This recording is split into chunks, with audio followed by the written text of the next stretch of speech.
Neville Goddard, 1968. There is no fiction. Fiction is defined as an imaginary construction which is unreal, as opposed to truth or reality. But what is real and what is imaginary when, in a spiritual sense, all existing things are imaginary? Mark tells the parable of the fig tree, which, having been cursed, was found withered to its roots. Calling attention to this fact, awakened imagination said, "Have faith in God. Truly I say to you, whoever says to this mountain, be taken up and cast into the sea, and does not doubt in his heart that what he has said will come to pass, it will be done for him. Therefore, I tell you, whatever you desire, when you pray, believe you have received it, and you will." Mark 11.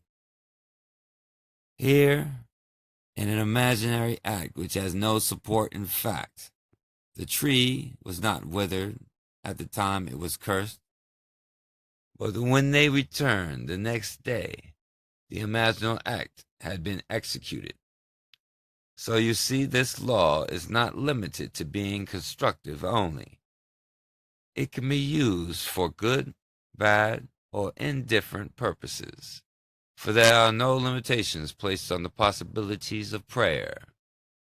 Now, when you pray, you must immerse yourself in the feeling of the wish fulfilled, for the word pray means motion towards, accession to, at, or in the vicinity of. Point yourself towards wish fulfilled and accept that invisible state as reality. Then go your way knowing the desire is now yours. You did it, and you will not be surprised when it comes to pass.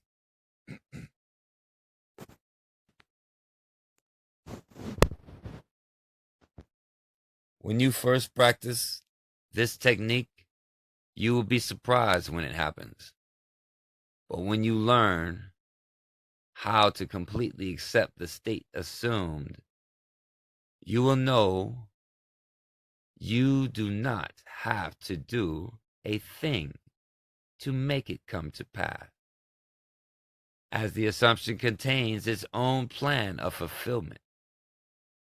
You will know that this world is imaginal, and that an assumption with no external object to support its truth will harden into fact when its truth is persisted in. If an imaginal act produces an external fact to support it, then is not this world essentially imagined? If you dare to assume what your reason and senses deny, and walk faithfully toward your assumption, believing in its reality, and its corresponding effect is produced, can this seemingly solid, real world be anything other than imaginal? Everything is imagined, for you are God, all imagination. God exists in you, and you in him.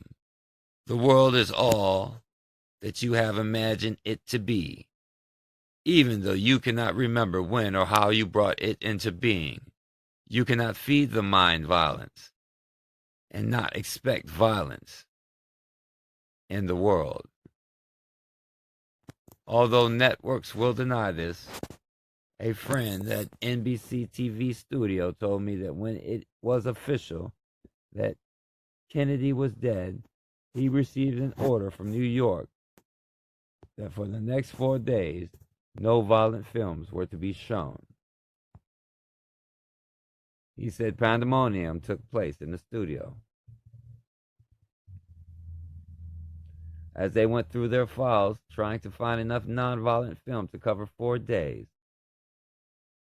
looking for them most of the time will be taken up with the great giant coverage of the funeral in New York City.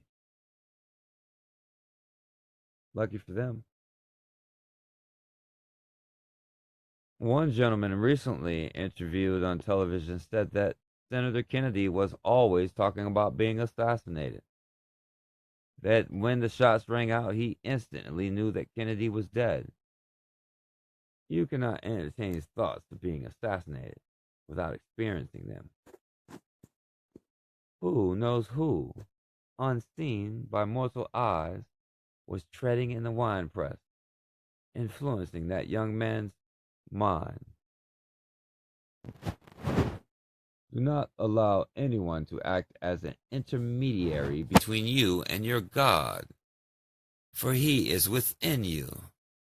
God is never so far off as even to be near, for nearness implies separation.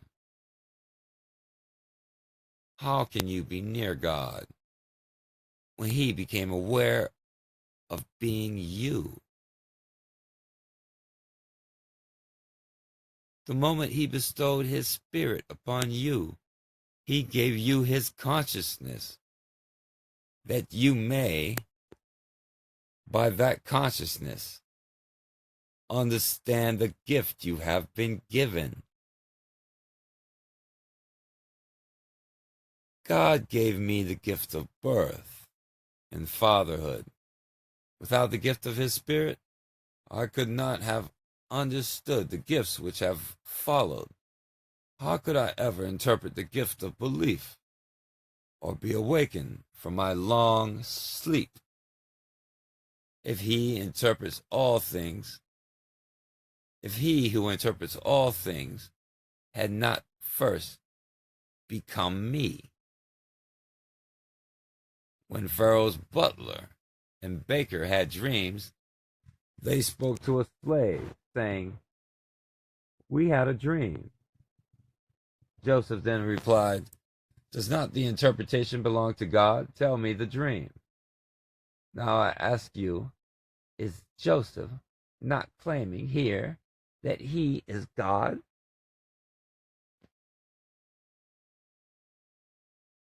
The book of Genesis begins, "In the beginning God," and ends in a coffin in Egypt. Who is in the coffin?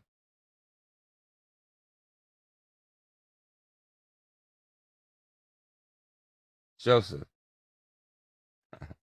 So, in the beginning, God, as Joseph, is placed in a coffin in Egypt. Now, having said that interpretation belongs to God, Joseph then interpreted their dreams. 2 years later, he interpreted Pharaoh's dream, and it came to pass, just as he said it would. If this story is true, is not the Spirit of God upon man? Yes, because God actually became as you are, that you may be as he is. Accept this literally, for it is true. Imagination truly creates out of nothing. Thoughts call forth a thing that is not seen, as though it were happening. This is accomplished by an imaginal concept touched by feeling.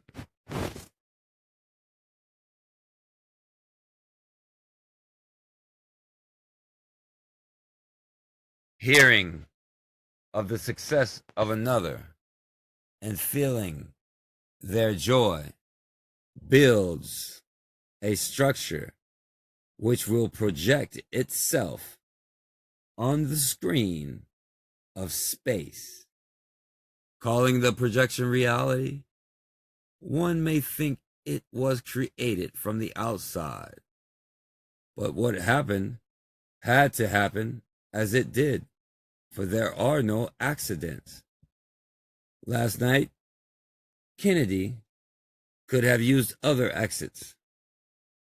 but he had to use the one he did. For there is a time for every imaginal act to project itself, just there is a time to be born, and a time to die, and a time to laugh, and a time to cry. In Shakespeare's Macbeth, he described the world as a tale told by an idiot, full of sound and fury, signifying nothing. All realized ambitions are full of sound and fury, signifying nothing. For the real play takes place unseen by mortal eye and unheard of by mortal ear. The drama of life unfolds from within, for God the Father is molding you into his likeness. So set your hope fully upon this grace, this gift God gives of himself to you as he unfolds his image in you.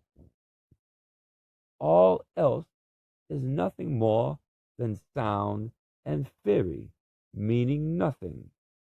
Stalin's daughter, writing about her life in Russia and her father's death, told of a stroke which paralyzed one's side of his body.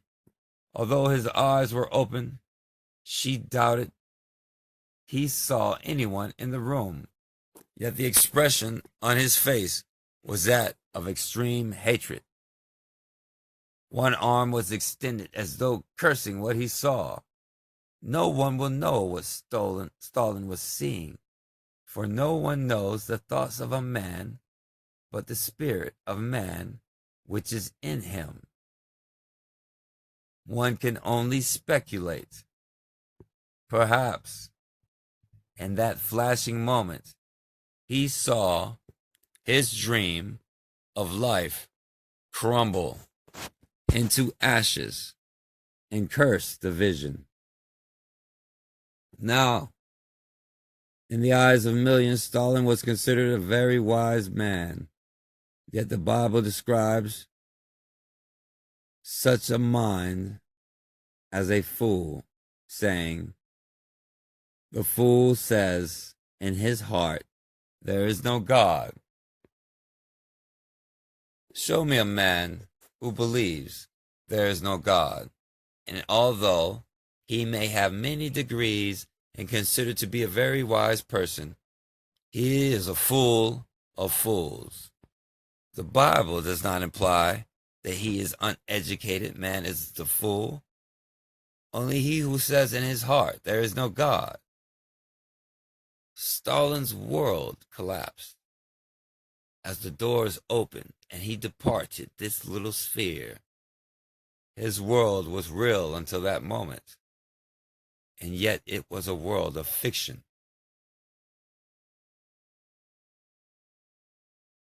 Everything here will collapse. But because this is a fictitious world, you can have anything you want. Would you like to be known? To fulfill a great ambition? To be famous in the eyes of others? You can have them all, if you are willing to assume they are already yours. And in spite of the evidence of your senses and the contradiction of your reason, if you walk and sleep in your assumption, it will harden into fact. And after you have experienced them, you will depart, leaving them behind. Your desire is brought into being by an imaginal act. It is sustained by an imaginal act. And when that imaginal act is withdrawn or modified, your desire, fulfilled, will collapse and vanish. So I maintain there is no fiction.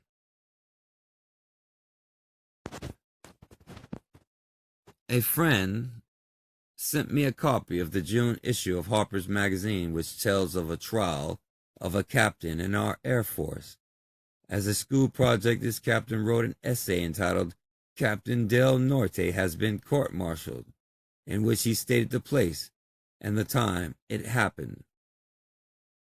Years later, while in the Air Force, Captain Del Norte was court-martialed, sentenced to a year of labor, hard labor, and discharged from service. Captain Norte wrote his own court-martial and then fulfilled it. So what is fiction? You can write your own essay on success if that is your desire. And to the degree that you are self-persuaded it is true, you will give it life in your world.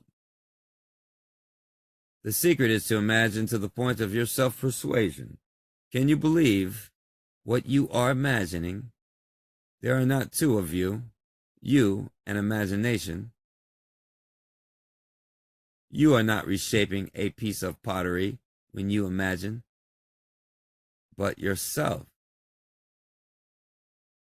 You are not moving into your desire.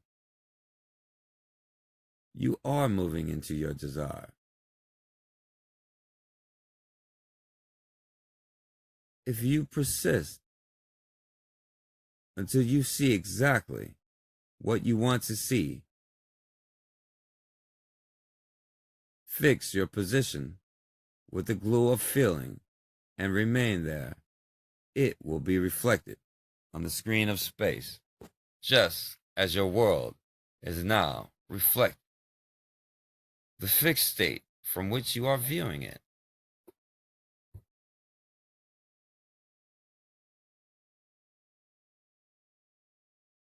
You are moving into your desire. If you persist until you see exactly what you want to see, fix your position with the glue of feeling and remain there, and it will be reflected on the screen of space, just as your world is now reflecting the fixed state from which you are viewing it. There are two worlds, the outer world of effect and the inner world of causation. That inner world, in the depth of your soul, is where the true drama of life goes on. It is there that God is endowing you with life-giving power. Now a living soul, you are being transformed into a life-giving spirit. On that day you will see this world from above to discover it is dead and you are its animating power. Blake said, "Where man is not, nature is barren." This is true, for nature cannot produce anything by itself. Man, a living soul, causes things to appear alive by his animating power.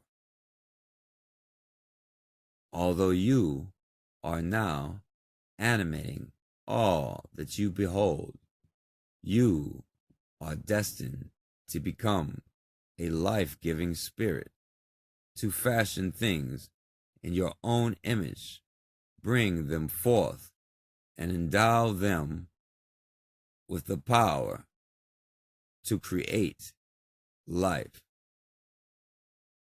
Believe me, there is no fiction. Every thought you will think will come to pass. You may think it is just a thought and will never become real, but it will. Think you are a martyr, and you are, and you will continue to be one until you change your thinking. The Kennedys, believing they are martyrs, will have these blows repeated over and over again until they awaken from within. I don't care how good your life seems to be.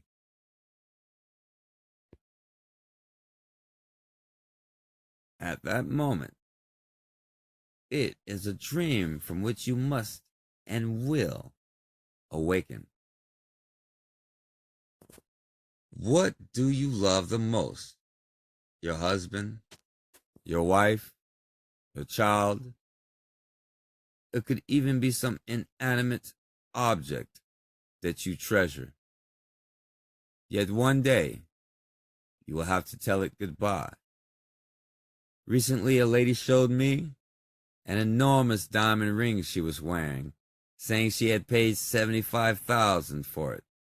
Although she has children and grandchildren, this ring is so important to her, and she is so proud of it. Well, you can multiply this lady by millions who love objects that are dead, because they do not know who that they are. You could multiply this lady by millions who love objects that are dead, because they do not know that they are. Since we are living in a world of Caesar, live it to the fullest. But do not be in love with it. Do not be moved by its emotions, as 1 million people were today as they watched a closed box, not knowing for sure a body was in it. Now, the Bible teaches that permissible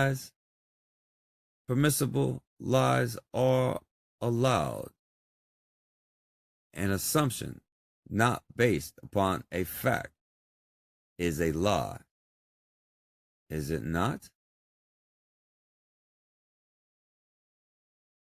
We are told to emulate the story of the unjust steward who, when told he might lose his job, asked the one who owed 100 measures of oil to give him 50, another 80, and still another 60. And when he returned to his master, the steward was commended for his wisdom. The steward falsified the record. The facts of life, which memory claimed to be correct. Perhaps memory says you only have $10 in the bank, the rent is due, and there are no prospects of money more on its way, or that your friend is ill and out of a job. These are facts memory has recorded. You can falsify that record by a permissible lie, by seeing $1,000 in the bank and the rent as paid, by seeing one who is ill as one who is unemployed, as gainfully employed. That which appears so real is based on fiction anyway, and fiction is fact in the sense that it is all imagination. You can lift anyone out of the state into which he has fallen and place him in another, be it a state of want, illness, or failure. There are infinite states into which man may fall. If you will but believe that imagining creates reality, and there is no fiction, you can rewrite your life and give yourself those within it beauty for ashes, gladness for mourning, and praise for faint-hearted. Believe in the reality of your unseen act, then watch it fulfill itself. If you have proof that imagining creates reality, it will not matter what others think. All that matters is that you try it and allow imagination to prove himself in performance. I encourage you to live as fully and as graciously as you desire to, while you wait for God's Son to reveal himself in you. But don't think that because you do not live fully and well, you are better off in the eyes of your Father, for you are not. He is only interested in the work he is doing in you, and when it is completed, you will be born from within, for until that happens, you cannot enter the kingdom of God. On that day you will enter an entirely different age, where trees, fruit, beasts, and birds are unknown, yet not unperceived. It is a world beyond other seas, unknown and inconceivable to those who live in this world of death. When I say everything is at your disposal, I mean everything is in your imagination, and you are its creative power. Living in this fabulous world, you can travel unknown seas by gondola, and know fruit, trees, birds, and beasts unknown here on earth. And in that world, you are in complete control. While walking the earth, man is totally unaware of the food he is mentally eating. Thoughts of horror and anger, jealousy and hate feed invisible monsters which produce heartaches and pain. There are those who want the spoiled fruit, which is part of this age. But when you enter that age, you are in complete control of your power. You realize that everything is a thought and under your control. We are told, eye has not seen, ear has not heard, and it has not entered into the heart of man the things already prepared by God for those who love him. When you are the one with your Father, you will awaken to find yourself in that age which has already been prepared for you. So set your heart fully upon that world which you will enter at the unveiling of Christ from within. As you awaken, one after the other, no two will have a duplicate experience. The symbolism will be there, however, as well as the time element. It is always 5 months between the vision of the birth and the revelation of God's Son. In the story recorded in the 40th chapter of the book of Genesis, Joseph gave different interpretations to the number 3 in both dreams. The baker had 3 baskets on his head, with birds eating the bread contained therein. Joseph interpreted the dream by saying, in the 3 days you will hang from a tree, and the birds will eat upon your flesh, and it will come to pass as he interpreted it. It came to pass. The butler saw a vine with 3 branches, which budded, blossomed, and ripened into grapes. He put the grapes into a cup, crushed them, and gave the cup to Pharaoh. The most important thing here is the grape vessel. Anyone can poison wine, so the cupbearer must be a trusted servant. It is he who drinks the wine first, and if poisoned, he dies, and not the master. Joseph interpreted the dream, saying that the butler, the cupbearer, would be restored in 3 days, and he was.